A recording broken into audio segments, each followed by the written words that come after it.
মাহফিলের মধ্যে বসলে, এক মুহূর্তে আল্লাহওয়ালাদের মজলিসের মধ্যে বসলে 100 বছর বেরিয়া ইবাদত করলে যে সওয়াব, এর চেয়ে আরো বেশি সওয়াব আল্লাহ পাক তোমার আমলনামায় দিয়ে দিবেন। সুবহানাল্লাহ।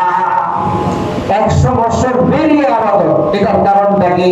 আশরাফ আলী থানভী রাহমাতুল্লাহ আলাইহি বলেছেন, উনি আল্লাহর মজলিসে গেলেন, উলামায়ে কেরামের মজলিসে গেলেন, আল্লাহওয়ালাদের মজলিসের মধ্যে বসলে এক মুহূর্ত বসার কারণে 100 বছর বেরিয়ে ইবাদত করলে যে সওয়াব, এর চেয়ে আরো বেশি সওয়াব দিয়ে দিবেন। এর কারণ কি? এর কারণ হইল আল্লাহর সালাম থেকে আল্লাহ রাব্বুল আলামিন এমন এমন সুন্দর কথা বের করে দিবেন, একটা কথার কারণে আমার আপনার জিন্দেগি পরিবর্তনের জন্য যথেষ্ট। ونتوكل عليه ونعوذ بالله من شرور أنفسنا ومن سيئات أعمالنا من يهده الله فلا مضل له ومن يضلله فلا هادي له وأشهد أن لا إله إلا الله وحده لا شريك له وأشهد أن سيدنا وسندنا وحبيبنا ومولانا محمدا عبده ورسوله أرسله بالحق بشيرا ونذيرا وداعيا إلى الله بإذنه وسراجا منيرا فقد قال الله تبارك وتعالى في كلامه المجيد وفي فرقانه الحميد أعوذ بالله من الشيطان الرجيم بسم الله الرحمن الرحيم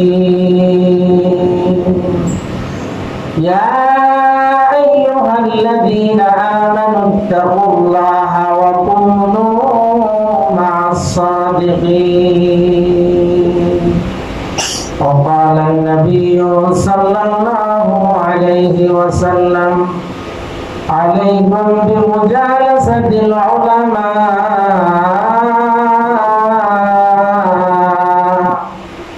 واستماع كلام الحكماء فإن الله تعالى يحيي القلب الميت بنور الحكمة كما يحيي الأرض الميتة بماء المطر أو كما قال النبي صلى الله عليه وسلم وقال الشاعر जब अहमद मुरसल न रहे कौन रहेगा जब अहमद मुरसल न रहे कौन रहेगा जरदार न बेजर न भूषण जाम रहेगा आखिर में अल्लाह का एक नाम रहेगा आखिर में अल्लाह का एक नाम रहेगा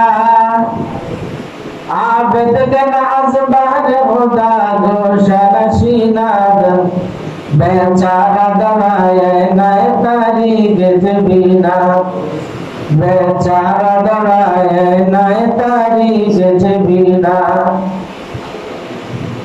हौरान बेहश्ती दो ज़बादारा हौरान बेहश्ती दो ज़बादारा अज़द ज़ुक़िया फरुसुक़ आराफ़ बेहश्ता अज़द ज़ुक़िया फरुसुक़ आराफ़ बेहश्ता मस्जिद मुर्सिया खाके नमाज़ी न रही मस्जिद मुर्सिया खाके नमाज़ी न रही, यानी वो साहिब औसाफ है जाजी न रही, यानी वो साहिब औसाफ है जाजी न रही। रह गया रस्म अज़ा, रह गया रस्म अज़ा, रूह दलाली न रही, रह गया फलसफा तनवीन गज़ाली न रही।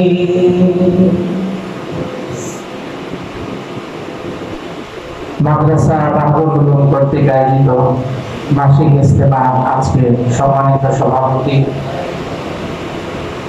মাদ্রাসা বাহরুল উলুমের সম্মানিত প্রিন্সিপাল শাইখুল হাদিস, উপস্থিত আছেন মালিবাগ মাদ্রাসা সিনিয়র মুহাদ্দিস হযরতুল আল্লামা হযরত মাওলানা শাইখ আহমদ মাইমুন সাহেব, ওয়াসাতিজা কেরাম, উলামায়ে কেরাম, আইম্মায়ে মাসাজিদ, মাদ্রাসা বাহরুল উলুমের ছাত্র অভিভাবকগণ ও আমার প্রিয় দিনদরদী মুসলমান ভাই ও বোনেরা, অন্তরালের অত্যন্ত শ্রদ্ধেয় মা ও বোনেরা, আল্লাহ রাব্বুল আলামিনের লাখো কোটি শুকরিয়া যে মহান রব্বুল আলামিন আমাদেরকে আজকে মাদ্রাসা বাহরুল উলুমের ডাকে মহান রব্বুল আলামিন আমাদেরকে এখানে উপস্থিত হওয়ার তৌফিক দিয়েছেন। আমরা জমায়েত হয়েছি, আল্লাহ পাক আমাদেরকে এখানে এনেছেন। দয়া করে, মায়া করে, মেহেরবানি করে, যাচাই করে, বাছাই করে, নির্বাচিত করে এই ছোট্ট পরিসরে মহান রব্বুল আলামিন আমাদেরকে একত্রিত করেছেন। এই জন্য আমরা অন্তর থেকে শুকরিয়া আদায়, সবাই জোরে জোরে বলি আলহামদুলিল্লাহ, আরে জোরে বলি আলহামদুলিল্লাহ। আল্লাহ রাব্বুল আলামিন বান্দা যখন নিয়ামতের শুকরিয়া আদায় করে সবচেয়ে বেশি খুশি হয়। বান্দার নিয়ামতের শুকরিয়া আদায় করার সাথে সাথে আল্লাহ পাক ফেরেশতাদেরকে বলেন, ও ফেরেশতারা দেখো আমার বান্দারা আমার নিয়ামত পেয়ে নিয়ামতের শুকরিয়া আদায় করতেছে, আমি ওই বান্দা বান্দীদের উপর খুশি হয়ে গেলাম। সুবহানাল্লাহ। আমরা আজকে এখানে জমায়েত হয়েছি, আমরা লোক সংখ্যা কম হইলেও আল্লাহ পাকের পক্ষ থেকে এখানে অসংখ্য অগণিত ফেরেশতারা বেষ্টন করে আছে। যারা বলেন ঠিক কিনা? কবি বলেছেন, আকাল্লু জিবালিল আরদি তুরু ওয়া ইন্নাহু লাআযামু ইনদাল্লাহি বাদরান ওয়া মানজিলা। পৃথিবীর মধ্যে সবচেয়ে ছোট পাহাড় হলো তুর পাহাড়, কিন্তু মহান রব্বুল আলামিনের কাছে সবচেয়ে দামি পাহাড় হচ্ছে তুর পাহাড়। তুর পাহাড় ছোট হইলে আল্লাহ পাকের কাছে সবচেয়ে বেশি দামি। এর কারণ কি জানেন?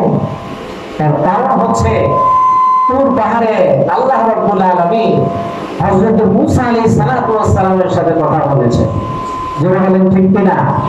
মূসা আলাইহিস সালাতু ওয়াস সালামের সাথে আল্লাহ রাব্বুল আলামিন তুর পাহাড়ে সাক্ষাৎ করেছেন। মূসা আলাইহিস সালাতু ওয়াস সালাম আল্লাহর সাথে দিদার করেছেন তুর পাহাড়ে। এই জন্য তুর পাহাড়ের মর্যাদা বেড়ে গিয়েছে। আজকে আমরা এখানে উপস্থিত হয়েছি, অবশ্যই এখানে কিছুক্ষণের মধ্যে দেখবেন যে লোক ভরে যাবে। আলহামদুলিল্লাহ, আল্লাহ পাকের ইচ্ছায় এই জায়গা ভরে যাবে ইনশাআল্লাহ। তো প্রাথমিক পর্যায়ে আমরা যারা এসেছি আমরা সবচেয়ে বড় সৌভাগ্যবান, আমরা সবচেয়ে বড় সৌভাগ্যবান। কারণ শুরু থেকে শেষ পর্যন্ত যে মজলিসে যিনি অবস্থান করবে তার জন্য আল্লাহ নবী ঘোষণা করেছে, মজলিসের শেষে শেষ পর্যন্ত যারা উপস্থিত থাকে তাদের জিন্দেগীর গুনাহগুলো আল্লাহ পাক মাফ করে দেন। এই জন্য আমরা প্রথম থেকে আসতে পেরেছি আল্লাহ পাকের দরবারে আবারও বলি আলহামদুলিল্লাহ। আমি কালামে পাকের একটি ছোট্ট আয়াত তেলাওয়াত করেছি, সূরা তাওবার একটি আয়াত তেলাওয়াত করেছি। আগের মধ্যে আল্লাহ রাব্বুল আলামিন এমন একটা বিষয় সম্পর্কে আলোচনা করেছেন, বর্তমান যুগে এই বিষয়ের উপর আমরা যদি দিনের উপর চলতে চাই অবশ্যই এই বিষয়টা আমাদের জানা সবচেয়ে বেশি জরুরি। দিনের উপর চলতে গেলে এই বিষয়টার উপর আমল করা আমাদের জন্য সবচেয়ে বেশি জরুরি। এই আয়াতের মধ্যে আল্লাহ রাব্বুল আলামিন সুন্দর একটি বিষয় সম্পর্কে আলোচনা করেছেন। আল্লাহ পাক বলেন, ইয়া আইয়ুহাল্লাযীনা আমানুত্তাকুল্লাহ ওয়া কুনু মা'আস সাদিকিন। হে ঈমানদারগণ, তোমরা আল্লাহকে ভয় করো, আল্লাহ রাব্বুল আলামিনকে ভয় করো, আল্লাহর আযাবের ভয় করো, কবরের আযাবের ভয় করো, জাহান্নামের আযাবের ভয় করো। ওয়া কুনু মা'আস সাদিকিন, এবং সত্যবাদীদের সাথে তোমরা ওঠা বসা করো। সত্যবাদীদের সাথে থাকো, সত্যবাদীদের সাথে তোমরা ওঠা বসা করো, তাদের সোহবত গ্রহণ করো। আল্লাহ রাব্বুল আলামিন এই আয়াতের মধ্যে মুমিন বান্দাদেরকে বলেছেন তোমরা সত্যবাদীদের সাথে থাকো। সত্যবাদী কারা সত্যবাদী? তাফসীরের কিতাবের মধ্যে বলেছেন, যেই যুগে যারা ওলি আল্লাহ দরস্তুত ওলামায়ে কেরাম, তারাই ওই যুগের সবচেয়ে বড় সত্যবাদী। যেই যুগে সবচেয়ে বড় ওলি আল্লাহ, আল্লাহর সাথে যাদের গভীর সম্পর্ক আছে, তারাই ওই যুগে সবচেয়ে বড় সত্যবাদী। যারা বলে ঠিক কিনা? রাসূল সাল্লাল্লাহু আলাইহি ওয়াসাল্লাম পৃথিবীর মধ্যে সবচেয়ে বড় সত্যবাদী ছিলেন। সাহাবায়ে কেরাম সবচেয়ে বড় সত্যবাদী ছিলেন। রাসূলের সুহবত গ্রহণ করেছেন সাহাবায়ে কেরাম রাদিয়াল্লাহু আনহুম আজমাইন। রাসূলের সুহবতের কারণে সাহাবায়ে কেরামের মর্যাদা বেড়ে গিয়েছে। আল্লাহ নবী বলেছেন, সাহাবী কান নজুরু বিআইহিম ইত্তাবাইতুম ইহতাদাইতুম। যারা এক একজন সাহাবী এক একটা নক্ষত্রের মতো, তোমরা যদি পথ হারিয়ে যাও, আমার যে কোনো একজন সাহাবীর অনুসরণ করলে সঠিক পথ পেয়ে যাবে। সাহাবায়ে কেরাম রাসূলের সুহবতের কারণে মর্যাদাশীল হয়েছে। এক ছাত্র তার উস্তাদের কাছে জিজ্ঞেস করেছেন, যে হুজুর, সুহবতের কি দরকার? ওলামায়ে কেরামের মজলিসে, ওলি আল্লাহদের মজলিসে যাওয়ার কি প্রয়োজন? কেন আমরা যাব সেখানে? হযরত আল্লামা ফুলপুরি রাহমাতুল্লাহি আলাইহি বলেন, যে তুমি কি সাহাবায়ে কেরাম হতে পারবে? তাহলে সম্ভব না। তাবিঈ হতে পারবে? তাও সম্ভব না। তাবিঈ হতে পারবে? সম্ভব না। তাহলে তুমি যদি সাহাবায়ে কেরাম না হতে পারো, সাহাবী না হতে পারো, তাবিঈ না হতে পারো, তাবিঈ না হতে পারো, আইম্মায়ে মুজতাহিদিন না হতে পারো, তাহলে অবশ্যই তোমাকে বর্তমান যুগে যারা ওলি আল্লাহ আছে, আল্লাহ আছে, তাদের সুহবত অবশ্যই গ্রহণ করতে হবে। কারণ হইল আল্লাহর নবীর সাহাবীরা আল্লাহর নবীর সুহবত গ্রহণ করে সাহাবী হয়ে গিয়েছে। সুবহানাল্লাহ। আল্লাহর নবীর সাহাবায়ে কেরাম আল্লাহর নবীর সংস্পর্শ থেকে তাদের এমন একটা শব্দ আল্লাহ রাব্বুল আলামিন আল্লাহর নবী ব্যবহার করেছেন সাহাবায়ে কেরামের উপরে, যে তাদের নাম হয়ে গেছে সাহাবায়ে কেরাম, সাহাবী। অর্থাৎ আল্লাহর নবীর সহচর, নবীর সুহবত থেকে তারা সাহাবী হয়ে গিয়েছে। সুতরাং সুহবত ছাড়া কেউ যদি চায় যে আমি আল্লাহর সাথে গভীর সম্পর্ক করব, কখনোই সম্ভব না। সুহবত ছাড়া, ওলি আল্লাহদের কাছে বসা ছাড়া আল্লাহ হওয়া যায় না। কোরআন হাদিস পড়ে অনেক কিছু জানা যায়, কিন্তু আল্লাহ হতে গেলে আল্লাহর ওলির কাছে যেতে হয়। যারা বলেন ঠিক কিনা? সওবতে সালে তোরা সালে গুনা, সওবতে সালে তোরা সালে গুনা, সওবতে পালে তোরা পালে গুনা। তিনি বলেছেন, তুমি যদি ভালো মানুষ হতে চাও, ভালো মানুষের সংস্পর্শে তুমি যাও। ভালো মানুষের সংস্পর্শে গেলে তুমি ভালো হয়ে যাবে। ভালো মানুষের কাছে গেলে তুমি ভালো হয়ে যাবে।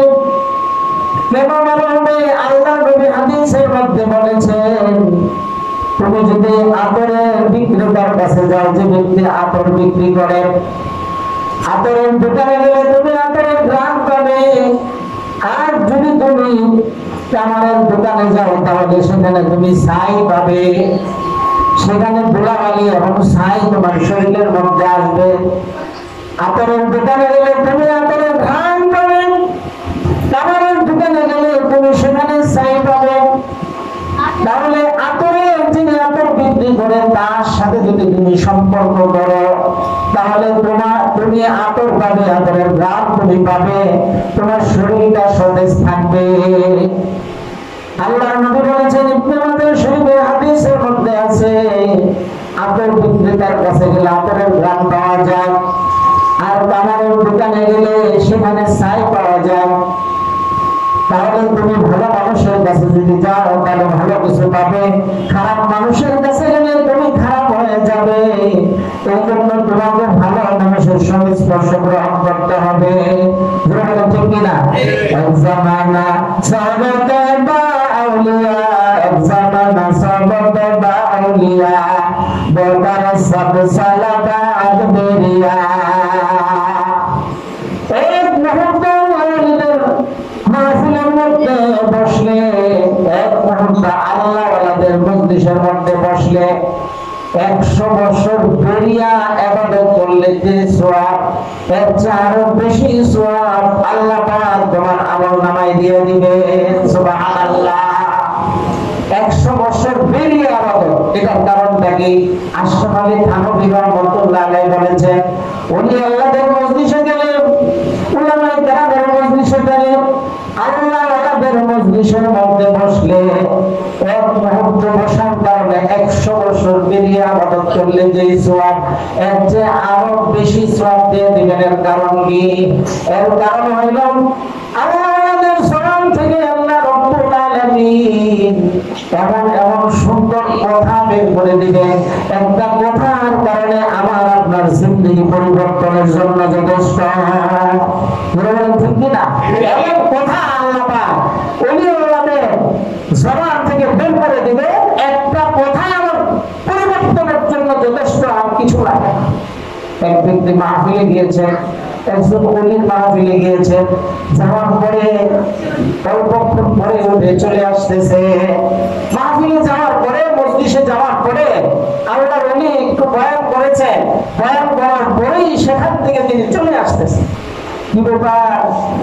এক ব্যক্তি তার সাথে সাক্ষাৎ রাস্তা দিয়ে যাইতেছেন, ও মুরব্বী আপনি যাইতেছেন কেন? কারণটা কি? তো আমি যাইতেছি, এর কারণ হইলো আমি চলে যাইতেছি, আমি যা শুনেছি তার উপর যদি আমল করি আমার জন্য যথেষ্ট হয়ে যাবে। আমি যা শুনেছি তার উপর যদি আমি আমল করতে পারি আমার জন্য যথেষ্ট, আর শোনার দরকার নাই, আর শ্রবণ করার দরকার নাই। তো কি বলেছেন হুজুরে? হুজুর বলেছে, মা আতাকুম রাসূল ফাখুযুহু ওয়া মা নাহাকুম আনহু ফান্তাহু। আল্লাহর নবী যা নিষেধ করেছেন তার থেকে তুমি বিরত থাকবে, যা করতে বলেছেন তা তুমি ধরবে, সেগুলো করবে। ভালো কাজ ছাড়তে নাই, খারাপ কাজ করতে নাই। ভালো কাজ ছাড়তে নাই, খারাপ কাজ করতে নাই। একটা কথা হুজুর বলেছেন, আমি চিন্তা করে দেখেছি, ভালো কাজ করতে আমাকে অবশ্যই জরুরি, আমাকে করতেই হবে। খারাপ কাজ আমি সবসময় পরিহার করবো, ছেড়ে দেব। এই একটা কথার উপর যদি আমল করতে পারি আমার তো আর কিছু প্রয়োজন হয় না। যারা বলেন ঠিক কিনা? ভালো কাজ ছাড়তে নাই, খারাপ কাজ করতে নাই, এই যে একটা কথা, এই কথার উপর যদি আমি আমল করতে পারি তাহলে আমার জীবনের জন্য যথেষ্ট হয়ে যাবে। এই জন্য আমল সে জিন্দেগি বনতি হয়, জান্নাত বে জাহান্নাম বে। আমলের দ্বারা মানুষের জীবন বনে হয়তো বা সে জান্নাতি হবে, না হয় সে জাহান্নামী হবে। আল্লাহ রাব্বুল আলামিন বিভিন্ন আয়াতের মধ্যে বলেছেন, আল্লাহর নবী হাদিসের মধ্যে বলেছেন, আমাকে জান্নাত পাইতে হলে জান্নাতি আমল করতে হবে। যারা বলেন ঠিক কিনা? আমি যদি জান্নাতে যেতে চাই, জান্নাতের আমল আমাদের দুনিয়া থেকে করে যেতে হবে। জান্নাতি আমল কোনগুলো? আজকে আমরা যে মাহফিলে বসেছি, যে মজলিসে বসেছি, এটা হলো জান্নাতি আমলের মধ্যে উত্তম একটা আমল। যারা বলেন ঠিক কিনা? জান্নাতি আমল, জান্নাতি পরিবেশ, জান্নাতি পরিবেশের মধ্যে আমরা বসেছি। পৃথিবীর সবচেয়ে এর চেয়ে দামি কোনো মসজিদ আছে? এর চেয়ে দামি কোনো মসজিদ, পৃথিবীর সবচেয়ে দামি কথা হলো কোরআন হাদিসের কথা। এর চেয়ে দামি কোনো কথা আছে? সবচেয়ে দামি মানুষ হলো ইনসান, আশরাফুল মাখলুকাত। ওয়ালাকাদ কাররামনা বনি আদম। আল্লাহ কোরআন আমিন বলেন, আমি বনি আদমকে সম্মানিত করে সৃষ্টি করেছি। সম্মানিত মানুষগুলো এখানে বসেছে, সম্মানিত জায়গার মধ্যে আপনারা বসেছে, সম্মানিত কোরআন হাদিসের কথা। আল্লাহ নবী বলেছেন যে এখানে কোরআন হাদিস নিয়ে আলোচনা হয়, ওই মজলিসের চতুর্দিকে আল্লাহ রাব্বুল আলামিনের অসংখ্য ফেরেশতারা থাকে। ঠিক কিনা? আল্লাহ আমাদের অসংখ্য ফেরেশতারা থাকে। আমাদের মজলিসে অসংখ্য ফেরেশতাগণ আছে। আল্লাহ আরশ মহল্লা পর্যন্ত ফেরেশতা টেক লাগায় আছে, একজনের উপর আরেকজন টেক লাগায় চতুর্দিকে এইভাবে আল্লাহ আমাদের আরশ মহল্লার মধ্যে আছে। আমাদের চক্ষু নেই, আমরা দেখি না, আসলে আছে না নাই? আছে, 100% আছে, এর মধ্যে কোনো সন্দেহ নাই। আল্লাহ আমাদের দরবারে চতুর্দিকে তারা বেষ্টন করে দাঁড়িয়েছে। আমরা যখন নামাজ পড়ি, ফজরের নামাজ যখন আমরা পড়ি, ফজরের পরে একদল ফেরেশতা আল্লাহর দরবারে চলে যায়, আসরের পরে আরেকদল ফেরেশতা আল্লাহর দরবারে চলে যায়। ফজরে যখন আসে ফেরেশতারা তখন দেখে যে নামাজ পড়তেছে, আসরের সময় যখন ফেরেশতারা যায় তখন দেখে নামাজ পড়তেছে। আল্লাহ পাক বলেন, ও আমার ফেরেশতারা দুনিয়াতে কি দেখে আসলা? ফেরেশতারা বলেন, রব্বুল আলামিন, আমরা দেখে আসলাম আপনার বান্দা বান্দি নামাজ পড়তেছে। কালকে যখন গিয়েছিলে তখন কি করতেছে? যখন গিয়েছি তখন নামাজ পড়ে, আবার যখন আসছি তখন নামাজ পড়ে, যখন গেলাম তখন নামাজ পড়ে, যখন আসলাম তখন নামাজ পড়ে। আল্লাহ রব্বুল আলামিন তখন বলে, আমার বান্দা বান্দিরা যখন তোমরা গেছো তখনও নামাজ পড়ে, যখন আসছে তখনও নামাজই পড়ে। তোমরা তো বলেছিলা ওয়ানাহনু নুসাব্বিহু বিহামদিহি ওয়া নুকাদ্দিসু লাক। ওগো আল্লাহ, আপনার ইবাদতের প্রয়োজন হলে আমরাই যথেষ্ট, আমরাই যত সিজদার দরকার আমরা করব। মানুষ সৃষ্টি করিয়েন না, এত দুনিয়াতে যে মারামারি কাটাকাটি করবে, হত্যা ফাসাদ করবে, দুনিয়া এবং সৃষ্টির কোনো প্রয়োজন নাই। আল্লাহ পাক তখন ডাক দিয়ে বললেন, ফেরেশতারা তোমরা সাক্ষী থাকো, তোমরা তো নিজেরাই বলেছিলে মানুষ সৃষ্টি করার কোনো প্রয়োজন নাই। যখনই তোমরা যাও তখনই সিজদা করে, যখনই আসো তখনই তারা সিজদা করে। ওই আমার বান্দা বান্দিরা সিজদা করে কি চায়? কি চায়? তারা সিজদা করে। আল্লাহ রাব্বুল আলামিনের কাছে ফেরেশতারা বলে, আল্লাহ, আমরা যখন যাই তখন দেখি নামাজ পড়ে, যখন আসি তখন দেখি নামাজ পড়ে। তারা নামাজ পড়ে আপনার জান্নাত চায়, জাহান্নাম থেকে বাঁচতে চায়, আপনার দিদার চায়।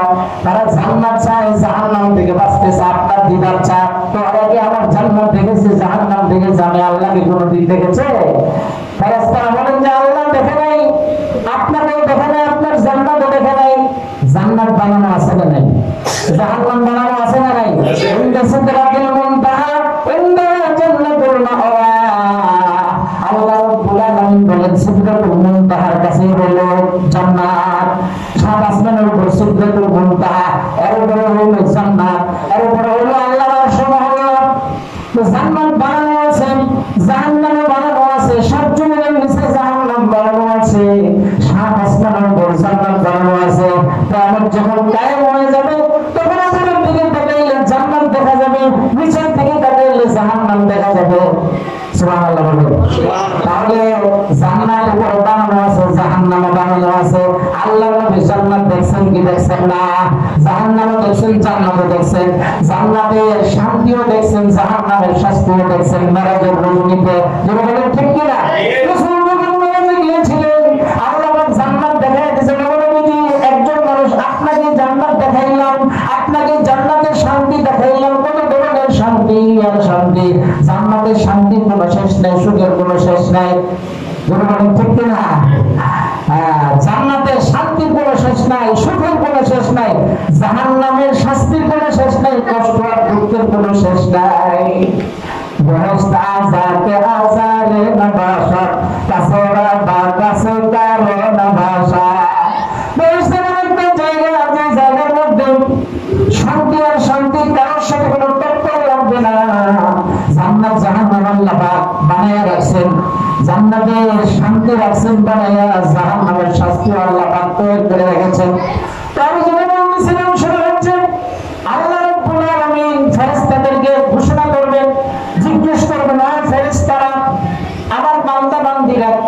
কি করে আসছে, তোমরা কি দেখে আসছো?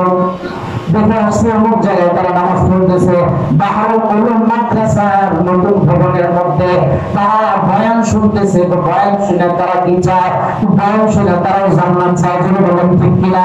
আমরা জান্নাত চাই কি চাই না? জান্নাত চাই। আমরা জান্নাতের জন্য সবকিছু করতে চাই। দুনিয়াতে আমরা যা কিছু করতে চাই সবকিছু কি পাওয়ার জন্য? জান্নাত পাওয়ার জন্য, আল্লাহকে পাওয়ার জন্য, জাহান্নাম থেকে বাঁচার জন্য, কবরের শাস্তি থেকে বাঁচার জন্য।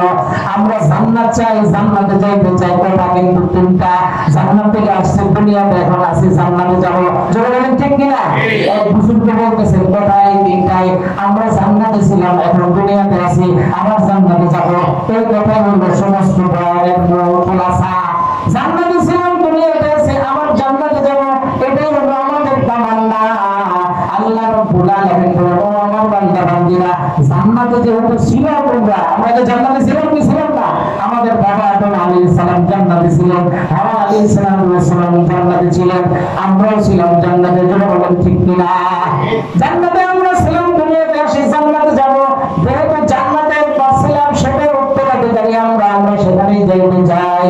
এই জন্য জান্নাতে মজলিসে আমরা বসেছি, জান্নাতে মাহফিলে আমরা বসেছি, জান্নাতের পরিবেশে আমরা বসেছি, জান্নাতের কথা শ্রবণ করার জন্য আমরা এখানে এসেছি। জন্য বলেন ঠিক কিনা? এই জন্য আল্লাহ নবী বলেছেন, ওই মজলিসের মধ্যে আল্লাহ আল্লাহর নবীর কথা আলোচনা হয়, ওই মজলিসের চতুর্দিকে অসংখ্য ফেরেশতারা বেষ্টন করে থাকে। মজলিস যখন শেষ হয়ে যায়, যখন মোনাজাত হয়ে যায়, ফেরেশতারা চলে যায় আল্লাহর দরবারের কাছে। যে আল্লাহ পাক বলেন, কি দেখে আসলা? আল্লাহ দেখে আসলাম তোমার কিছু বান্দা বান্দীরা তোমার গুণকীর্তন গেয়েছে, তোমার প্রশংসা করেছে। আল্লাহর প্রশংসার কোনো শেষ আছে? আমরা সারা জিন্দেগি সমস্ত রকমের আল্লাহর প্রশংসা করে কোনোদিন শেষ করতে পারবে না। এই জন্য আল্লাহ রাব্বুল আলামিন ঘোষণা করেন, ও ফেরেশতারা তোমরা সাক্ষী থাকো, আমি আমার বান্দা বান্দীদের জিন্দেগির গুনাহগুলো মাফ করে দিলাম। সুবহানাল্লাহ। মাহফিল মাহফিলে আমরা এসেছি। এই মজলিস, এটা যে কবুলিয়াত মজলিস, এর মধ্যে কোনো সন্দেহ নাই, কারণ এটা সিলসিলা অনেক বড়। আমরা গুনাহগার মানুষ। এইখানে যারা বসেছেন ওলি আল্লাহ আসছেন, এই জায়গায় জোরে বলেন ঠিক কিনা? এই চেয়ারটা এটা আল্লাহর নবীর চেয়ার, এটা আল্লাহর নবীর চেয়ার। নবী বসেছেন, সাহাবী বসেছেন, তাবেঈন বসেছেন, তাবেঈন বসেছেন, একদম মুজতাহিদিন সালাফে সালেহিন ওলামা একদম ওলি আল্লাহ গাউস কুতুবরা এখানে বসেছেন। আমরা গুনাহগার হইলেও এরপর আমরা আশা করি যে আমরা যাই কিছু বলি আর শুনি আর আমল করার চেষ্টা করি।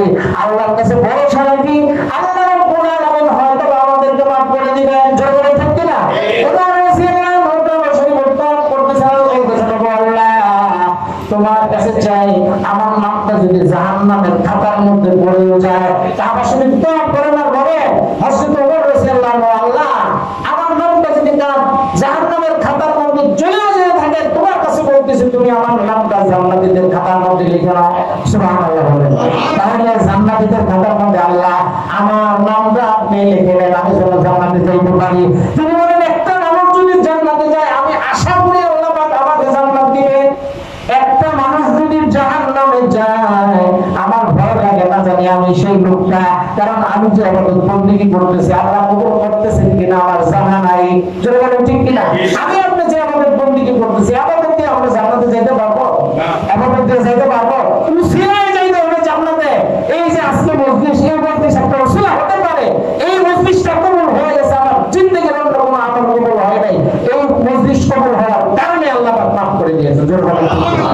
হযরত হাসান বসরি রাহমাতুল্লাহি আলাইহি রাস্তা দিয়ে যাইতেছেন, এক ব্যক্তি বলতেছে, বন্ধু আসো যাও, গোসল করে যাইতেছেন। হাসান বসরি রাহমাতুল্লাহি আলাইহি যাইতেছেন, একজন আল্লাহ বলি যাইতেছেন, তো তার বন্ধুকে গোসল করে দেখানোর জন্য রাস্তায় নিয়ে গেছে। যায়া হাসান বসরিকে দেখছিল, সাংঘাতিক আল্লাহ বলি মানুষ। সুবহানাল্লাহ বলেন। আল্লাহ বলিদের চেহারার মধ্যে তাকাইলে সগীরা গুনাহ মাফ হয়ে যায়। জোরে বলেন ঠিক কিনা? আল্লাহ বলিদের চেহারা তাকাইলে সগীরা গুনাহ মাফ হয়ে যায়। যতই আমি সগীরা গুনাহ করি, আমার আপনার গুনাহ আছে। জোরে বলেন ঠিক কিনা? মানুষের গুনাহর কোনো শেষ নাই। মানুষের গুনাহ আর গুনাহ, আমরা যে সকল গুনাহ করতেছি তার পরিমাণ গুনাহ আমরা করে ফেলেছি, কিন্তু আল্লাহ পাক বলেছেন, শয়তান যত কিছুই করুক না কেন, পরিশেষে আমার বান্দা বান্দী যদি আমার কাছে হাত তুলেন, লা তাকনাতু মির রাহমাতিল্লাহ, আমার বান্দা বান্দী হাজারবার তওবা, শিকাস্তি, ইস্তিগফার তওবা করেছে আবার গুনাহ করেছে, তওবা করেছে আবার গুনাহ করেছে, এইভাবে হাজারবার আমি আপনি গুনাহ করেছি। এরপর যদি আল্লাহর কাছে তওবা করি, আল্লাহ রাব্বুল আলামিন বলেন ও বান্দা বান্দি তোমাদের জিন্দেগীর গুনাহগুলো আমি মাফ করে দিলাম। সুবহানাল্লাহ। তাহলে আল্লাহ পাক মাফ করার জন্য প্রস্তুত। আমি যে কথাটা আপনাদের কাছে বলতে চাই সেটা হচ্ছে যে আয়াতটা আমি তেলাওয়াত করেছি, আয়াতের মধ্যে আল্লাহ রাব্বুল আলামিন একটা কথা বলেছেন কুনু মাসাবিদিন, তোমরা সত্যবাদীদের সাথে থাকো। সত্যবাদী কারা? যে যুগে যারা আল্লাহওয়ালা তারাই সত্যবাদী। যারা বলেন ঠিক কিনা? আল্লাহওয়ালাদের সংস্পর্শে আমাদেরকে থাকতে হবে, আল্লাহর ওলিদের কাছে আমাদের যেতে হবে। আল্লাহর ওলিদের কাছে গেলে কি লাভ হবে? আল্লাহর ওলিদের কাছে গেলে কি লাভ হবে? ওয়াজ মাহফিলে গেলে কি হবে? এই যে মাসিক ইস্তেমা বাহরুল মাদ্রাসা, এখানে আসলে কি হবে? এখানে আসলে হচ্ছে তিনটা উপকার হবে। কয়টা উপকার? তিনটা উপকার হবে। সাংবাদিক উস্তাদের কাছে জিজ্ঞেস করছেন হুজুর মজলিসে বসলে মজলিসের মধ্যে গেলে আমার উপকার কি? তো কয়েকটা উপকার আছে। তো এক নম্বর উপকার হলো তুমি যদি আমাদের মজলিসের মধ্যে যাও, আল্লাহ আমাদের মজলিসের মধ্যে গেলে আগের যুগে এই যে আপনার বাতি জ্বলতেছে, এটা কারেন্ট আগের যুগে ছিল না। এখন এই আপনার ফ্যান চলতেছে, ফ্যান আগের যুগে ছিল চলা। যে যুগের কথা বলতেছে ওই যুগে ওই কাছে সামনে জিজ্ঞেস করছে হুজুর আল্লাহ আমাদের মজলিসের মধ্যে বসলে আমার কি লাভ হবে, আমার কি উপকার? শোনো তুমি এই যে দেখো ওই সামনে ছোট মানুষ ছিল, ছোট ব্যক্তি ছিল, বুঝতে চেয়েছে মানুষগুলো আমাদের কাছে এসে বসে কি পায়, সেখানে কি মজা পায়? আসলে যারা মজা পায় ফেলছে সে কোনো মজলিস ছাড়ে না। যদি বলেন ঠিক কিনা? যারা মজা পায় এরা কিন্তু মজলিস ছাড়ে না। যদি শুনে এমন জায়গায় জিকির হবে পাগল হয়ে চলে যায়। যদি বলেন ঠিক কিনা? এমন জায়গায় ওয়াজ মাহফিল যদি সমস্যা থাকুক সেখানে চলে যায়। অমুক জায়গায় হুজুর আসতেছে, অমুক বুজুর্গ আসতেছে, অমুক আলেম আসতেছে, ওই মজলিসের মধ্যে চলে যায়। যদি বলেন ঠিক কিনা? এই জন্য দরকার পড়বে এই সকল মজলিসগুলো কবরে মিজানে পৌঁছে রাখে, সব জায়গায় কাজে লাগবে। ঠিক কিনা?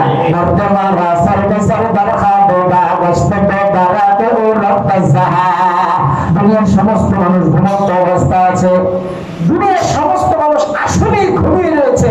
জাগ্রত তারাই যারা কবরের দেশে চলে গেছে। ঠিক কিনা? তাদের চক্ষু খুলে গিয়েছে। কবরের দেশে যারা চলে গিয়েছে তাদের চক্ষু খুলে গিয়েছে। আমরা তো স্বপ্নের জিন্দিগির উপর চলতেছি, বড় চিন্তা ভাবনা করতেছি আমার বাড়িতে এমন হবে, আমার গাড়িতে এমন হবে, অমুক বাড়িতে এরকম হবে, এমন ফার্নিচার হবে, এরকম শান শৌকতের সাথে আমি চলবো। আমার কত প্ল্যান প্রোগ্রাম আমার সামনে। আসলে চক্ষু বন্ধ হয়ে গেলে সবকিছু শেষ। বলেন ঠিক কিনা? এই জন্য তুমি বলেছেন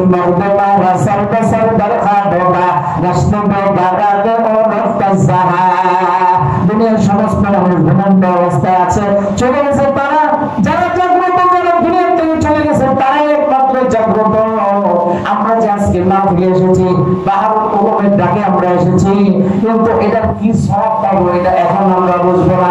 যারা বলেন ঠিক কিনা? সওয়াব যদি দেখা যায় তো দুনিয়াতে তার সাহস বেশি, তার টাকা বেশি, আখিরাতে যার সওয়াব বেশি তার সাহস বেশি। আখিরাতে যখন দেখবে পাহাড় পরিমাণ সওয়াবের কোনো শেষ নাই, তখন তার সাহস বেড়ে যাবে। দুনিয়াতে যার টাকা বেশি তার সাহস বেশি। মানুষকে কথা বললে ঘৃণা হবে না, আগে আমাকে তাকে কথা বলে আমার কি লাগবে, টাকা দিয়ে সবকিছু ম্যানেজ করে নেবে, এরকম আছে নাই? তাহলে আখিরাতে যার সওয়াব বেশি তার কিন্তু সাহস বেশি থাকে। এই জন্য আমি যে কথাটা বলতে চাই সেটা হচ্ছে নেককারদের সাথে থাকো, সত্যবাদীদের সাথে থাকো। সাহাবায়ে কেরাম রাসূলের সাথে থেকে সাহাবী হয়ে গিয়েছেন, সাহাবায়ে কেরামের সুহবত থেকে তাবী হয়ে গিয়েছেন, তাবীর সুহবত থেকে তারা তাবী হয়ে গিয়েছেন। সুতরাং সুহবত আমাদেরকে উলামায়ে কেরামের মজলিসে বললে আল্লাহ রাসূলদের মজলিসে, আমি যে কথাটা বলতেছিলাম, মজলিসে গেলে তিনটা ফায়দা। এক নাম্বার ফায়দা হলো এই যে দেখেন লাইট, এই ফ্যান চলতেছে, একজন অলির উপরে যদি একটা ফ্যান দেয়, আগের যুগে ওই যে মানুষ দূর থেকে আমরা ছোট সময় দেখেছি যে বিল্ডিং এর উপরে সালাদ চোখ দিত, ওটার মধ্যে একটা কিছু টানতো আর একটা রশি দিয়ে বলতো তুমি টান দাও, টান দিত নিজে বাতাস বইতো। এরকম ছিল কি ছিল না? এরকম ছিল। তো হুজুরের উপরে একটু বাতাস দাও, তো বাতাস দিয়ে উপরে সালাদ দিছে, সালাদের একটা রশি দিয়ে বলছে টান দাও, টান দেয় আর হুজুরের উপর বাতাস। ওই ওলির উপর বাতাস দেয় ওলিকে। ওলির কাছে যারা বসছে, হুজুর বলতেছেন ওই সাগরেদকে যে ওই ওলির কাছে যারা বসেছে তাদের উপরে বাতাস লাগে না, শুধু ওলির উপরেই বাতাস লাগে। যারা বসছে অন্যরা তাদের উপরেও তো বাতাস লাগে। তো তাহলে কোন মজলিসের মধ্যে যদি কোনো আল্লাহ ওলি আসে, তুমিও যদি যাই সেখানে বসো, ওলির উপর যে রহমত নাজিল হয়, বরকত নাজিল হয়, মাগফিরাত নাজিল হয়, তোমার উপরও আল্লাহ পাক সমানভাবে রহমত বরকত দিয়ে দেয়। সুবহানাল্লাহ। ওই ওলি আল্লাহর উপরে যে রহমত বরকত আল্লাহ পাক দেন, তোমার উপরে আল্লাহ পাক যারা সেখানে বসে তাদের উপর আল্লাহ পাক রব্বুল আলামিন সে রহমত বরকত নাজিল করে দেন এবং ঢেলে দেন। এই জন্য ওলি আল্লাহ হইল উসিলা, তাদের উসিলায় আমরা কিছু নেওয়ার জন্য এসেছি। এখানে বড় বুজুর্গ আসছেন, এক বুজুর্গ আছেন মালিবাগ মাদ্রাসা মুহাদ্দিস, বড় মুহাদ্দিস এখানে এসেছেন। ওনার রূপান্তরিত কথা আমরা শুনবো, ওনার চয়ন কথা আমরা শেষে শুনবো ইনশাআল্লাহ। আল্লাহ আমাদেরকে তৌফিক দান করেন, সবাই বলুন আমিন। আমি যেটা তারা আপনাদের সামনে বলতেছিলাম যে ওলি আল্লাহদের মজলিসে আসলে আমাদের কি লাভ? এক নাম্বার লাভ তো হলো ওলি আল্লাহর উপরে যে রহমত, যে বরকত, যে মাগফিরাত নাজিল হবে, এই রহমত বরকত মাগফিরাত যারা বলবে তাদের উপরেও নাজিল হবে। সুবহানাল্লাহ। দ্বিতীয় নাম্বার হলো ওলি আল্লাহদের মজলিসে গেলে, তাদের জবান থেকে কথা শুনলে আল্লাহ রব্বুল আলামিন নিজের দোষ ত্রুটি দেখায় দেয়। আমি তো এই কাজটা আমার তো সঠিক নয়, আমি তো ভুলটা করতেছি, ভুলটা করতেছি, আমার তো অমুক জায়গায় খামি আছে, অমুক জায়গায় ত্রুটি আছে। এই জন্য বলেছে তুমি রাত্রিবেলা শোয়ার আগে একটু মুজাকারা করবা, একটু মুজাকারা করবা যে তুমি দিনে কয়টা গুনাহের কাজ করছো, কয়টা নেকির কাজ করছো। এক সাহাবী, আল্লাহর নবী বলছেন তোমরা জান্নাতি মানুষ দেখলে এই সাহাবীকে দেখো। কোন হলো জান্নাতি? এক সাহাবী তার পিছনে পিছনে গেছেন, যাই বলতেছেন আপনার সাথে আমি থাকতে চাই, আপনাকে আল্লাহর নবী জান্নাতি বলেছেন, আপনার সুহবতে আমি থাকতে চাই। তো ঠিক আছে থাকেন, তো আপনার সাথে আমি থাকবো 3 দিন। কয়দিন থাকবেন? 3